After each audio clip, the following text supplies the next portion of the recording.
Jonas Savimbi, o guerreiro que não soube deixar as armas. Jonas Malheiro Sidônio Savimbi foi um cientista social, político e guerreiro angolano, líder da União Nacional para a Independência Total de Angola, UNITA. Durante mais de 30 anos, a UNITA travou uma guerra de guerrilha contra o domínio colonial português de 1966 a 1974. Depois confrontou o Movimento Popular de Libertação de Angola, MPLA, durante a Guerra Civil Angolana. O erro que Savimbi cometeu, ou o grande erro histórico que cometeu, foi rejeitar a eleição e voltar à guerra.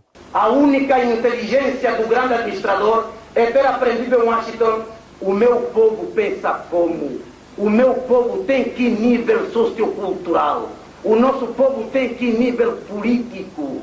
O nosso povo desenvolveu-se em que contexto econômico? Saudações, seja bem-vindo a mais um vídeo aqui no seu canal Biografia dos Famosos. Se gosta deste conteúdo, subscreve-se no canal, ative o sininho de notificações para receber todos os vídeos do canal.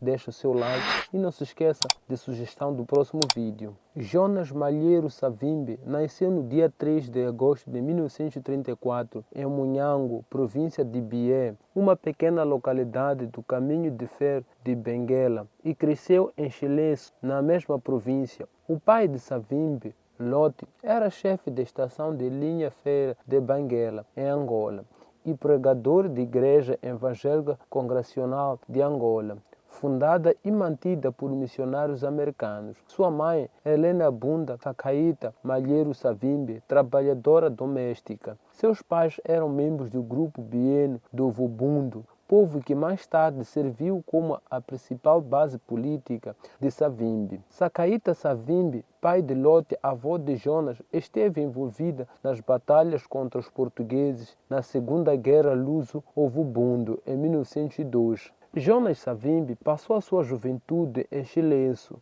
onde frequentou o ensino primário em escolas da Igreja Evangélica Congregacional de Angola. Como naquele tempo os diplomas das escolas protestantes não eram reconhecidos, repetiu a parte secundária em Huambo, numa escola católica mantida pelo Instituto dos Irmãos Maristas. Destacou-se academicamente e foi elegível para uma bolsa de estudos providenciados pela Igreja Evangélica Congregacional de Angola, estadunidense, para concluir o ensino secundário e estudar medicina na Universidade de Lisboa, em Portugal, a partir de 1958. Não conseguiu matricular-se em medicina devido à recusa de frequentar o curso liceal obrigatório de Organização Policial Nacional, sustentando no espírito de salazarismo e de lusotropicalismo colonialista. O período em Lisboa, entretanto, lhe serviu para entrar em contato com um grupo de estudantes angolanos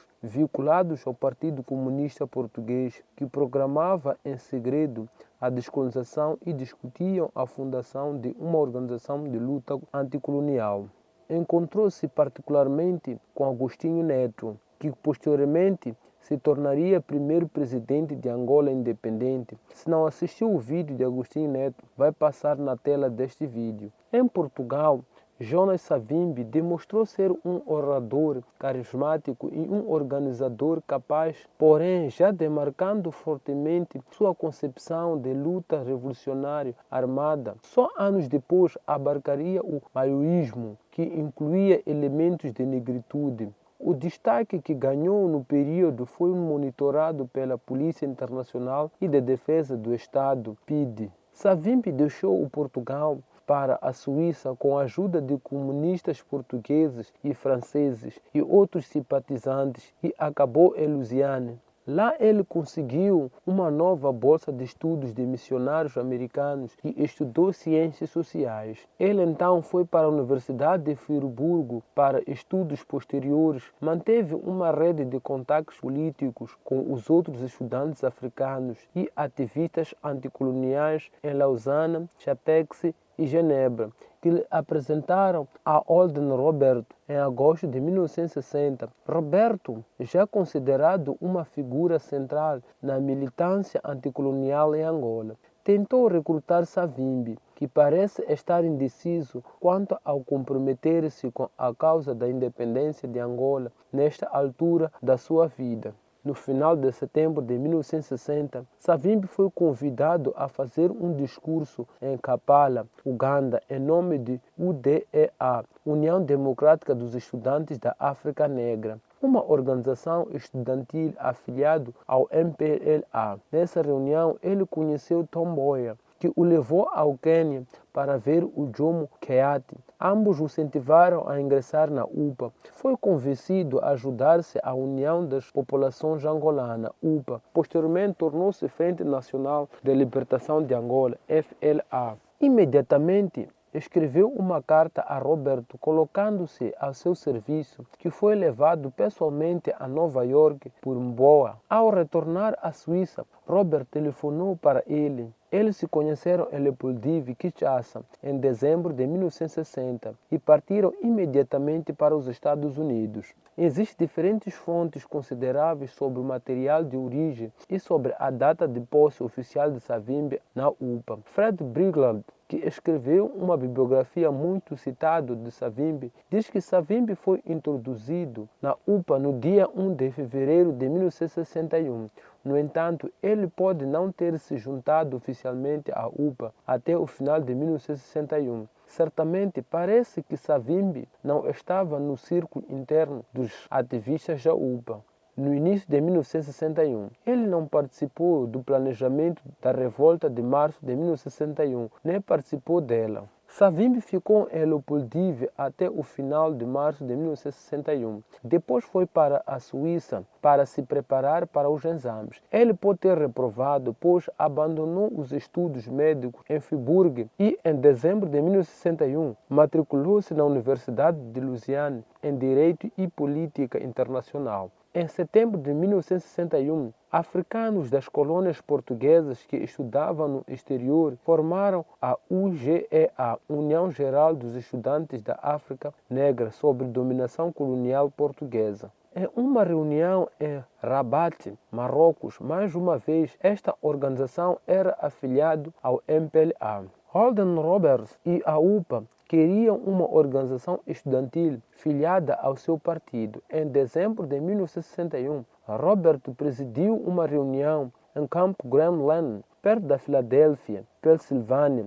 Savimbi participou desta reunião e tornou-se um dos vários organizadores que criaram a UNEA, União Nacional dos Estudantes Angolanos. Em março de 1962, em Louisiana, Suíça, Savimbi foi eleito secretário-geral. Savimbi participou das atividades da UPA enquanto continuava estudando na Suíça. Ele viajou muito em nome da organização para a Iugoslávia, para a primeira cúpula do movimento não alinhado em setembro de 1961, com Holden Roberto, e para Nova York para a União das Nações Unidas no final daquele outono. Em pouquíssimo tempo foi membro do comitê executivo da UPA. Foi ele que incentivou a PDA, Partido Democrático de Angola, a unir-se em frente única com a UPA, criando a FLA, Frente Nacional de Libertação de Angola. E quando estes partidos formaram o GREM, Governo Revolucionário de Angola no Exílio, no dia 3 de abril de 1962, Savimbi tornou-se ministro de Negócios Estrangeiros desta organização.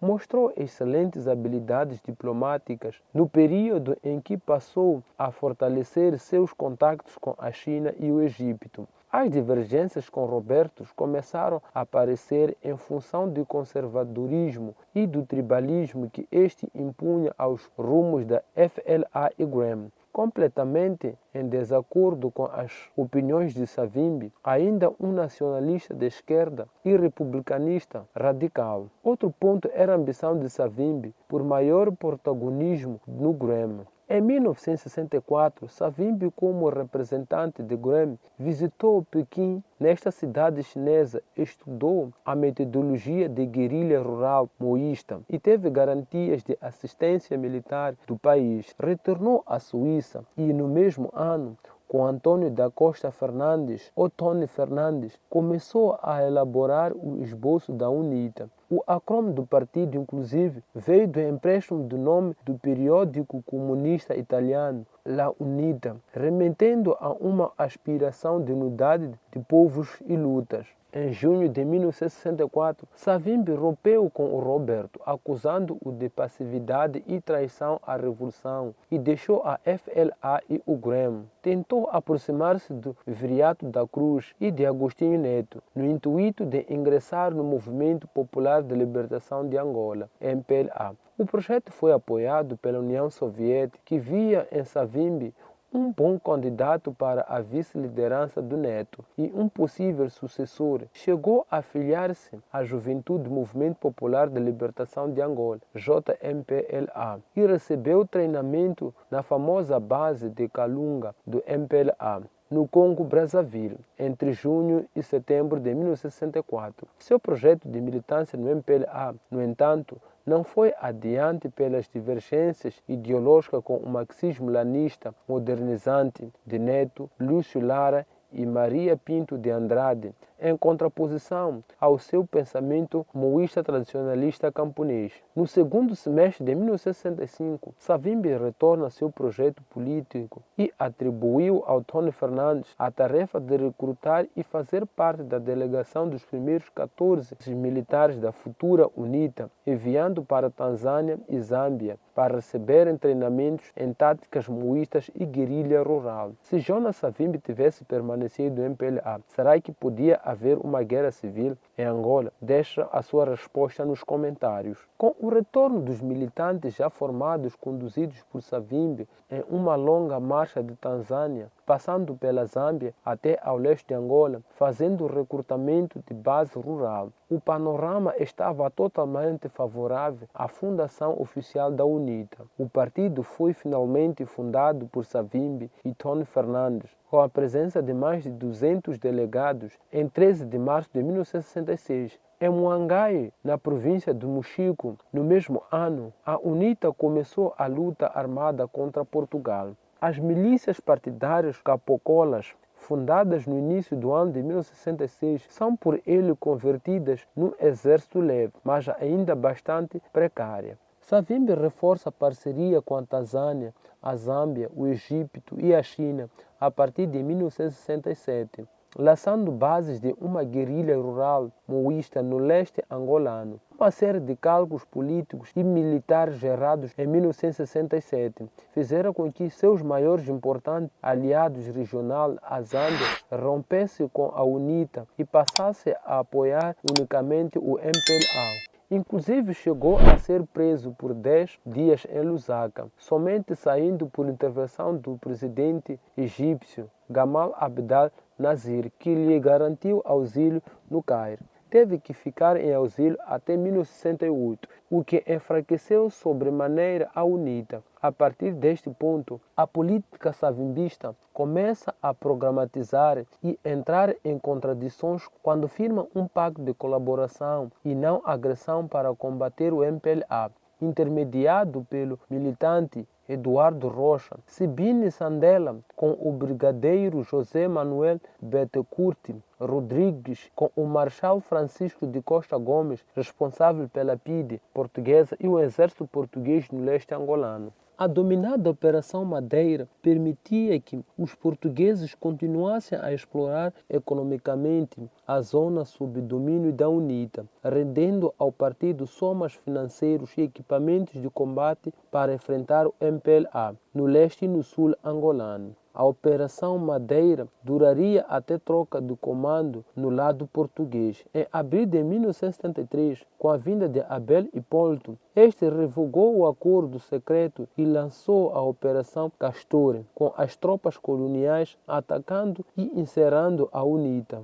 Deixa perguntar uma coisa, já subscreveu-se no canal? Se ainda, subscreve-se no canal, ativa o sino de notificações e deixa o seu like. Lembre, estamos a falar da história de Jonas Savimbi. A aliança com os portugueses e sequência de derrotas militares a partir de 1973 levantaram o primeiro foco de fragmentação política da UNITA. Surgiu uma divisão interna crescente entre Savimbi e a influente família Shingunji, levando a uma série de emboscadas e assassinatos misteriosos que atingiram nos anos seguintes. Sawimbila Shingunji, Estevão Jonathan Shingunji, Violeta Jambo, Dino Shingunji, Alice Shingunji e Kafundanga Shingunji, além de outros membros da família. Tal divisão formaria ao longo dos 20 anos seguintes duas virtuais alas, a de Jamba, liderado por Savimbi, e a do Planalto, ou ala do Ambo, liderado por Tito Chingunji. Na sequência da Revolução dos Cravos, que derrubou a ditadura de Marcelo Caetano, após a morte de Antônio de Oliveira Salazar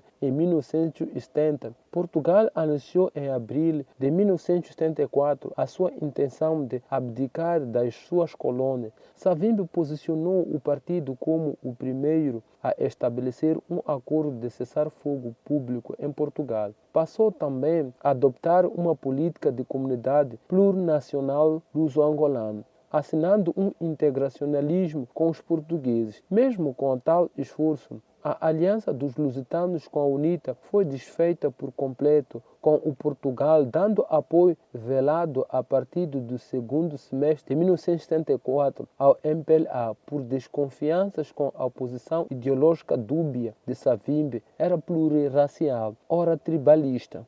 Embora a UNITA fosse a partida o movimento mais fraco, Jonas Savimbi decidiu engajar-se nas negociações diplomáticas, confiando na sua base social e nos seus apoios externos. Em janeiro de 1975, participou das negociações de Mombasa e depois do Acordo de Alvar. Porém, em fevereiro de 1975, reiniciaram as hostilidades entre os movimentos nacionalistas pela conquista do poder.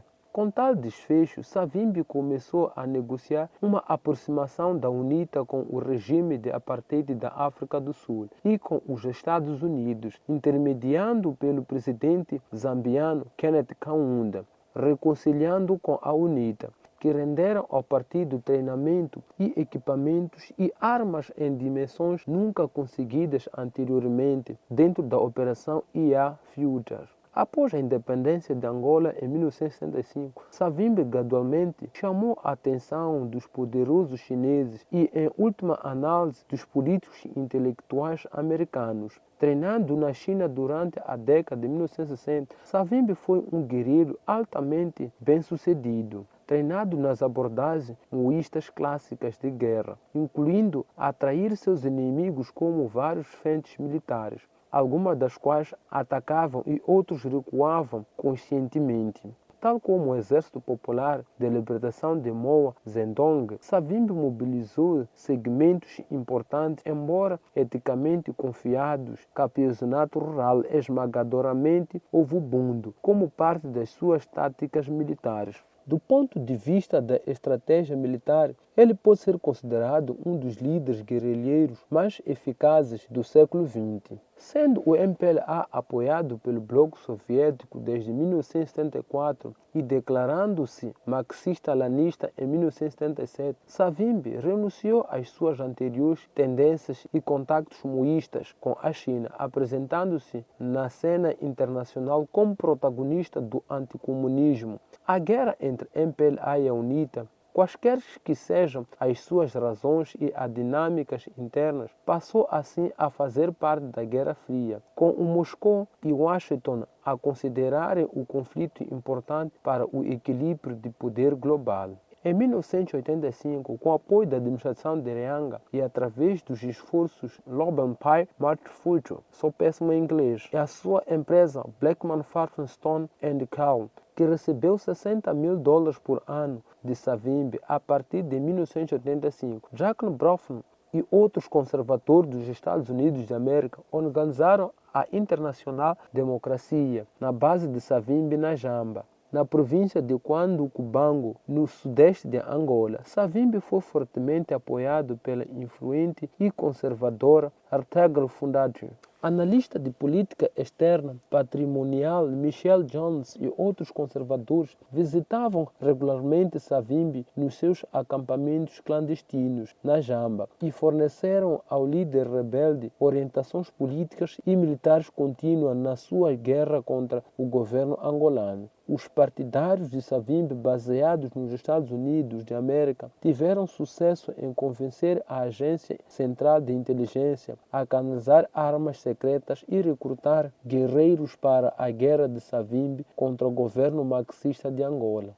Durante uma visita a Washington em 1986, Reagan convidou Savimbi para se encontrar com ele na Casa Branca. Após reunião, Reagan falou da vitória da UNITA, uma vitória que latriza o mundo. 2 anos depois, com a intensificação da Guerra Civil angolana, Savimbi regressou a Washington, onde elogiou o trabalho da Aaron Foundation em prol da UNITA. Completando as suas habilidades militares, Savimbi também impressionou muitos com as suas qualidades intelectuais. Ele falava 7 idiomas fluentemente, incluindo português, francês e inglês.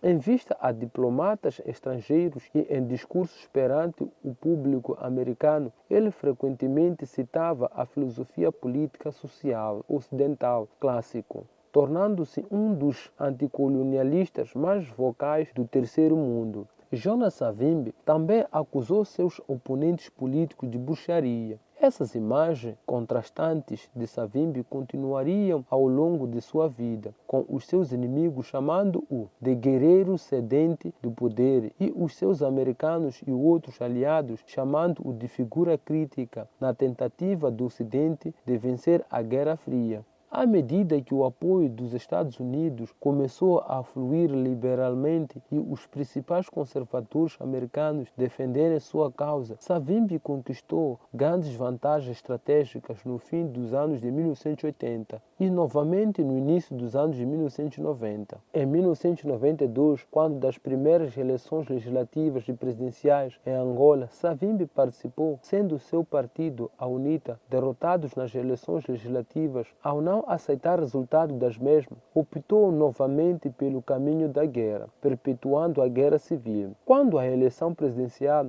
a segunda volta, não se realizou devido ao recomeço do conflito armado, os percalços que o custaram e a de seu partido foram as denúncias das mortes dos Titos Xingunji e do Wilson dos Santos, bem como o seu próprio comportamento verborrágico e belicoso durante a campanha em que chegou a declarar, poucos dias antes da votação, que havia, caso a vitória do seu projeto de poder não se confirmasse nas urnas, garantindo uma reação militar das falas em caso da derrota. A declaração, uma ameaça de retorno à guerra, é apontado como um dos maiores fatores da sua derrota. Em 1994, Savimbi fez concessões no Protocolo de Lusaka, depois de meses de negociações, e aceite desmobilizar as suas forças, mas não a desarmou com o projeto de conseguir manter seu capital político. O processo de tentativa de pacificação, que durou 4 anos, foi marcado por acusações e adiamentos. Nesse período, muitos membros da UNITA deslocaram-se para Lusaka e integraram o Governo de Unidade e Reconciliação Nacional, GURN, e para construir uma bancada minoritária na Assembleia Nacional. Estas e outras descendências internas acabaram por separar o braço armado do braço político, surgindo desta forma a UNITA renovada, em setembro de 1998. Em 24 de junho de 1999, o governo emitiu um mandato de prisão contra Jonas Savimbi por rebelião armada, sabotagem e assassinato. O estatuto jurídico da UNITA foi cancelado e repassado à UNITA renovada, controlado pelo deputado Eugênio Munuvokola. Jamba cairia em dezembro do mesmo ano, com Savimbi sendo obrigado a mover a base e centro de poder do partido para Muyango, sua terra natal. Cercados pelas forças especiais do governo a partir de 2000, Savimbi, com seu quartel-general e destacamento do comando com Antônio Sebastião Dembo, Paulo Lukamba Gato e Abílio Kamalata Luma, entrou em regime nômade. O plano principal era criar uma distração e mudar o centro do comando para o território de Zâmbia, ali reagrupar e invadir novamente Angola. No entanto, em 17 de dezembro de 2001, em função das falhadas negociações de tréguas do Natal de 2001, o presidente José Eduardo dos Santos ordenou a solução final da situação de Savimbi. Depois de sobreviver a mais de 6 tentativas de assassinato e ter sido dado como morto pelo menos 17 vezes, Savimbi foi morto a 22 de fevereiro de 2002, numa batalha com as tropas do governo angolano, nas margens de um rio, província de Mochico, a sua terra natal. No tiroteio, Savimbi sofreu 15 ferimentos de bala na cabeça, garganta, parte superior do corpo e pernas. A reputação um tanto místico de Savimbi de iludir os militares angolanos e seus conselheiros militares soviéticos cubanos levou muitos angolanos a questionar a validade dos relatos de sua morte. Foi sepultado no cemitério principal de Luena, no Luena, província de Mochico, a 3 de janeiro de 2008. Foi substituído no comando do partido e da autoproclamada República Popular Democrática de Angola por Antônio Dembo. Mas Dembo havia sofrido ferimentos no mesmo ataque que matou Savimbi e morreu 10 dias depois, sendo sucedido por Paulo Lucamba Gato. 6 semanas após a morte de Savimbi, foi assinado um cessar-fogo entre a UNITA e o MPLA, mas Angola continua profundamente dividida politicamente entre o MPLA e os apoiantes da UNITA. Se você gosta deste tipo de conteúdo, pode subscrever-se no canal, ative o sino de notificações para ser notificado sempre que publicamos um vídeo no canal. Deixa seu like, pode sugerir um vídeo, farei com prazer. Até o próximo vídeo.